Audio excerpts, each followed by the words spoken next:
Harold Shipman, a name synonymous with evil, sent chills down the spines of many. This seemingly ordinary general practitioner, trusted by his community, harbored a dark secret. Behind his gentle demeanor and reassuring smile lurked a cold-blooded killer. Shipman earned the chilling moniker Dr. Death for a reason. He systematically murdered his patients, extinguishing their lives with calculated precision. Shipman's case shocked the world, shattering the image of doctors as healers and protectors. How could someone entrusted with the well-being of others betray that trust so profoundly? This essay delves into the dark mind of Harold Shipman, exploring the psychological factors that contributed to his horrific crimes. We will trace his life from a seemingly unremarkable childhood to his descent into becoming one of the most prolific serial killers in history. This exploration aims to shed light on the complex interplay of personality, circumstance, and opportunity that enabled Shipman's reign of terror. It seeks to understand how a medical professional, bound by an oath to do no harm, could inflict so much pain and suffering. Harold Shipman's early life offered few clues to the monster he would become. Born in 1946 in Nottingham, England, Shipman was the second of 4 children in a working-class family. Outwardly, his childhood seemed ordinary, but certain events cast a long shadow. At the age of 17, Shipman witnessed his mother's agonizing battle with lung cancer. He became her primary caregiver, observing firsthand the debilitating effects of the disease and the power of painkillers, particularly morphine, to provide relief. This experience profoundly impacted the young Shipman, planting the seeds of a morbid fascination with death and dying. Some psychologists speculate that witnessing his mother's suffering and her eventual death created a deep-seated psychological wound. They suggest that Shipman developed a distorted sense of control, associating death with relief from pain. This early exposure to mortality, coupled with the perceived power of controlling life and death, may have laid the foundation for his future crimes. Driven by a desire to pursue a medical career, Shipman enrolled in Leeds School of Medicine in 1965.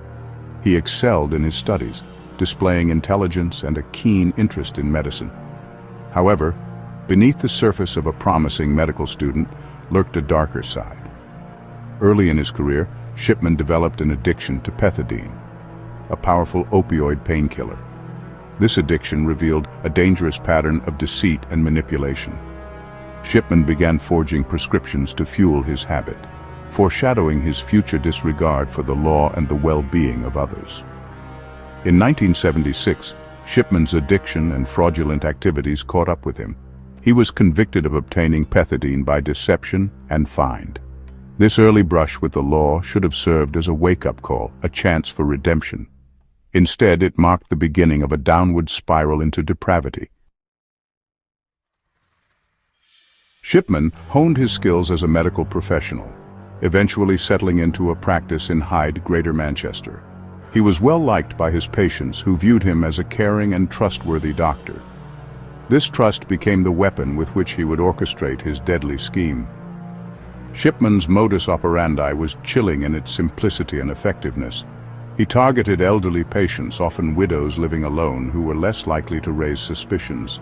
He would visit them at home, gaining their trust and confidence.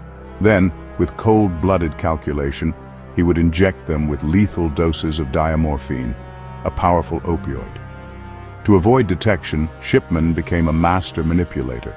He falsified medical records, making it appear as if his victims had died of natural causes. He would often forge or alter wills to inherit money from his victims, adding a layer of financial gain to his crimes. Section 5. The Mind of a Killer. Psychological Insights. Understanding the motivation behind Harold Shipman's crimes has been a subject of intense scrutiny and debate among psychologists and criminologists. While no definitive answer exists, several theories attempt to shed light on the darkness that consumed him. Some experts believe that Shipman derived a perverse sense of power and control from deciding who lived and who died. This God complex, fueled by his medical knowledge and access to lethal drugs, may have spiraled out of control. The act of killing, for Shipman, might have been the ultimate expression of dominance, a way to assert his will over life itself. Others speculate that Shipman harbored a deep-seated resentment towards his patients, particularly the elderly. This resentment, perhaps stemming from his mother's painful death, could have manifested as a desire to inflict suffering on others. Section 6. Unmasking Evil, the Investigation and Capture. For years, Harold Shipman operated under the radar, his crimes concealed by his cunning and the trust he had built within his community. However, his reign of terror could not last forever. Suspicions arose when a local undertaker noticed an unusually high number of death certificates signed by Shipman, all listing similar causes of death. The turning point came with the death of Kathleen Grundy, a wealthy widow and former mayoress of Hyde. Shipman had visited Grundy on the day of her death and, suspiciously, had changed her will to make himself the sole beneficiary. Grundy's daughter, suspicious of the circumstances surrounding her mother's death, alerted the authorities. An investigation was launched, and exhumations of several of Shipman's former patients revealed lethal doses of diamorphine in their systems. The evidence was overwhelming. Harold Shipman, the trusted family doctor, was unmasked as a cold-blooded serial killer. Section 7. Justice and Accountability, Trial and Conviction. In 1999, Harold Shipman stood trial for the murders of 15 of his patients, including Kathleen Grundy. The trial captivated the nation, as the full extent of Shipman's crimes sent shockwaves through Britain and beyond. Prosecutors presented a mountain of evidence, including medical records, witness testimonies, and forensic analysis, painting a chilling picture of a doctor who had betrayed his oath and murdered his patients in cold blood. Throughout the trial, Shipman maintained his innocence, displaying a chilling lack of remorse. However, the jury saw through his facade, finding him guilty on all 15 counts of murder. He was sentenced to life in prison without the possibility of parole. The judge, in his sentencing remarks, described Shipman as arrogant and manipulative, driven by a wickedness that defied comprehension. The trial and subsequent conviction offered a glimmer of justice for the families of Shipman's victims, but it did little to ease the pain of their loss. Section 8. Systemic Failures and Reforms, Preventing Future Tragedies. The Shipman case sent shockwaves through the British medical system, exposing alarming flaws that allowed his crimes to go undetected for so long. In the aftermath of the trial, a public inquiry was launched to investigate the circumstances that enabled Shipman's killing spree and to recommend measures to prevent similar tragedies in the future. The inquiry, chaired by Dame Janet Smith, was one of the most extensive and expensive in British history. It concluded that Shipman had likely murdered at least 215 patients, and possibly as many as 260 over a 23-year period. The inquiry identified a number of systemic failures, including inadequate systems for monitoring controlled drugs, a lack of communication between different parts of the health service, and a reluctance to believe that a doctor could be capable of such horrific crimes. The Shipman inquiry led to sweeping reforms in the British healthcare system.